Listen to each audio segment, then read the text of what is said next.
Bien, merci Grégoire. Donc d'abord pour commencer, les registres, ça reste des études observationnelles et on ne peut pas tout attendre des registres. Il faut voir ça comme des études qui sont complémentaires des essais randomisés, et on va pouvoir avoir des informations qu'on n'aura pas forcément avec les essais randomisés. Je vais vous en donner quelques exemples.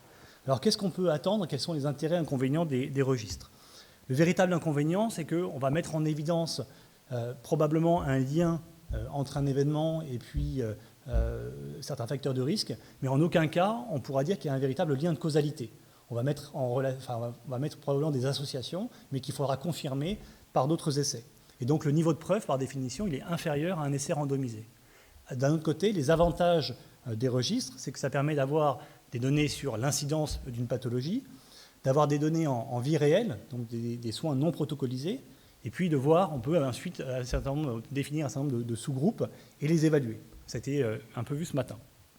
Alors, les critères de qualité, ça a été très bien détaillé en début d'après-midi, donc je vous propose de passer sur cette partie-là, et puis de vous donner deux exemples de l'expérience que j'ai pu avoir avec le programme FastMI, donc qui a été mis en place et dirigé par Nicolas Danchin.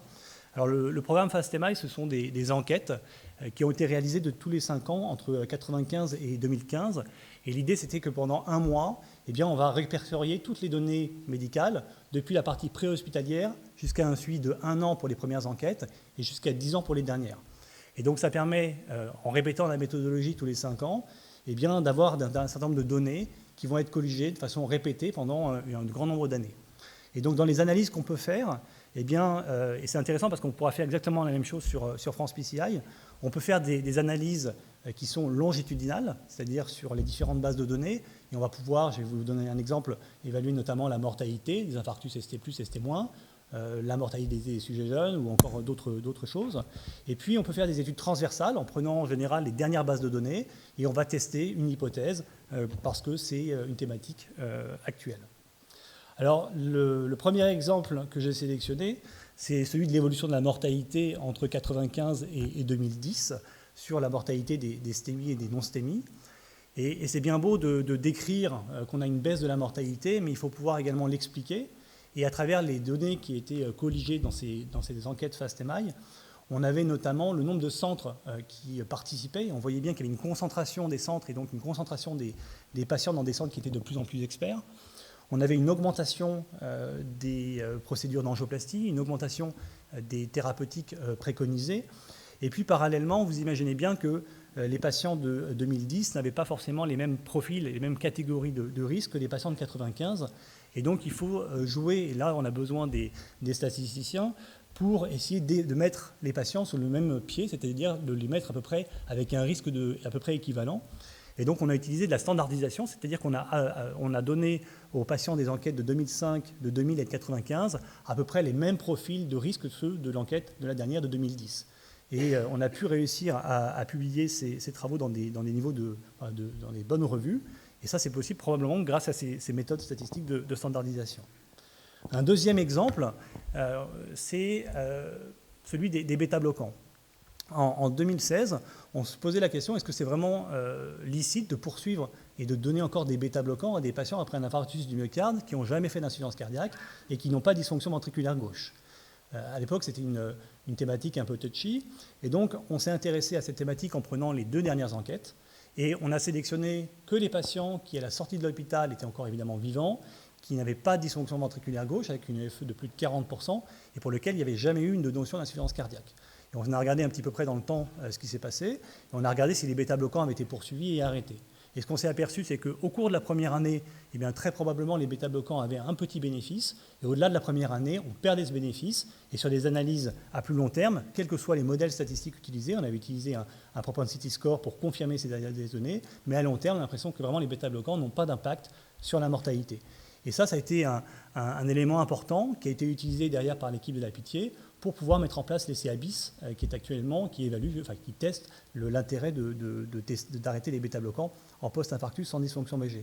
Donc ça permet, cet exemple-là, de tester des hypothèses. Alors, bien sûr, on ne fera jamais changer les recommandations à partir de ces données-là, mais ça peut ouvrir la porte à d'autres travaux.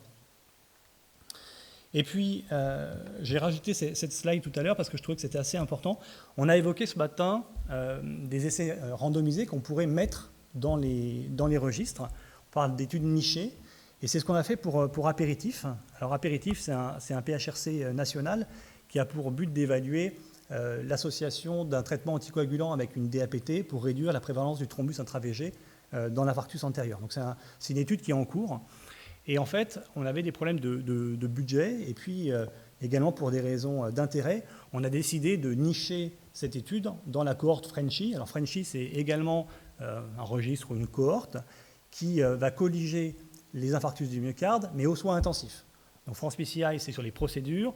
Là, c'est une cohorte qui se passe aux soins intensifs, avec comme gros inconvénient d'avoir une double saisie. Et donc le cahier de variables est très important. Donc il y a un véritable travail des techs pour pouvoir récupérer ces données. Et c'est un vrai frein pour pouvoir envisager cette cohorte au long terme, parce qu'en termes de budget et de pénibilité, vous imaginez bien que c'est quelque chose qui n'est pas faisable à long terme. Mais c'est pour vous illustrer, et je pense que de l'avenir de France PCI, on en discutera probablement tout à l'heure avec Grégoire, mais c'est de pouvoir nicher des essais randomisés à l'intérieur d'un registre, parce que ça donne comme avantage derrière de pouvoir récupérer les informations qui sont déjà colligées dans la base et il n'y a pas besoin de renouveler et de récupérer ces informations. Alors pour avoir aussi visité avec Jean-Philippe Collet le centre de Uppsala, c'était assez impressionnant de voir en Suède qu'un patient est admis pour un infarctus antérieur, on rentre les données et en cliquant, en validant l'admission du patient, eh bien, on a les différents essais auxquels le patient peut participer et on peut le randomiser directement sur la base de données initialement. Et donc ça vous évite là encore d'aller récupérer toutes les informations au fur et à mesure. Et puis ma dernière slide, c'est sur Onacid dont on a parlé. C'est pour moi vraiment le modèle qu'il faut éviter. C'était un observatoire qui a été mis en place par la Société française de cardiologie. On peut dire que c'est l'ancêtre de France PCI. Et l'idée initiale qui avait été mise en place par le groupe du GACI, c'était un peu pareil, hein, c'était de répertorier tous les actes de toutes les procédures de cardiologie interventionnelle en France. Et pour avoir travaillé sur cette base de données, eh bien, c'était un véritable couac, parce qu'en fait, tous les critères de qualité de registre n'étaient absolument pas vérifiés.